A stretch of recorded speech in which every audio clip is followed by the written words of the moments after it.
आज ये शहीद स्मृति भवन बारिपदा परिसर रे जगतगुरु जी की विश्वव्यापी जिते गौड़ीय मठ अच्छी तो जो मूल गौड़ीय मठर संस्थापक आचार्य आज जदि गौड़ीय मठ बा वैष्णवीय परंपरा ये भारत में प्रभावित होता है जहाँकर जी मूल सूत्रधर शिल जगतगुरु भक्ति सिद्धांत सरस्वती ठाकुर गोस्वामी शिल प्रभुपाद तांकर एबे 150तम आविर्भाव वर्ष पूर्ति पालन करा जाउछंती जी कि 1874 मसीह ए जगत को आसी तो सेबेठू आज 2024 मसीहा चालू अच्छी तेणु ए कार्यक्रम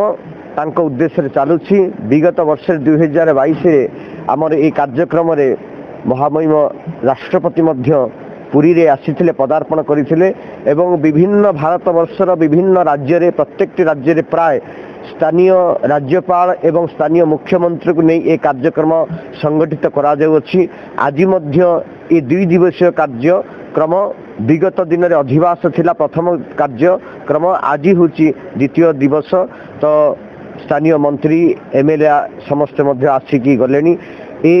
प्रभुपाद उद्देश्य रे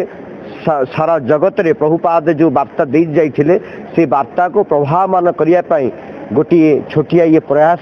शिल प्रभुपाद जे मूल उत्स मूल जी संस्थापक आचार्य समस्त गौड़ीय मठर समस्त ए आज जिते भी मठ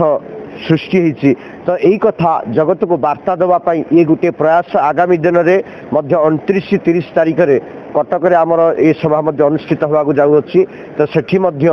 राज्यपाल उपस्थित रे गौड़ीय मिशन ए धारार प्रभाव मान को जारी रखिंट तो गौड़ीय मिशन सभापति आचार्य जी की वर्तमान परम पूज्यपाद भक्ति सुंदर सन्यासी गोसाई महाराज तांकर अध्यक्षतार ये समस्त कार्यक्रम आज सुचारू रूपे परिपालित होची तो मुझे मीडिया माध्यम समस्त देशवासी को मध्य यही वार्ता देवाक चाहिए समस्ते आम प्रभुपाद धारा जदि आम प्रभावित हवा दिने ना दिने ये ओडिशा ये भारत सारा विश्व में धर्म अनुष्ठान भाव में परिगणित हम एति कहीकि प्रभुपाद उद्देश्य आम आम आज दिन को समर्पण करवा। जय श्रील प्रभुपाद, जय श्रील प्रभुपाद, जय श्रील प्रभुपाद।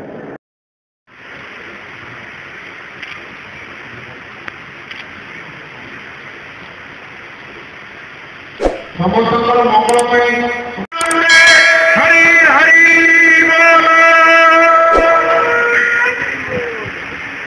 MLA भावुनी MLA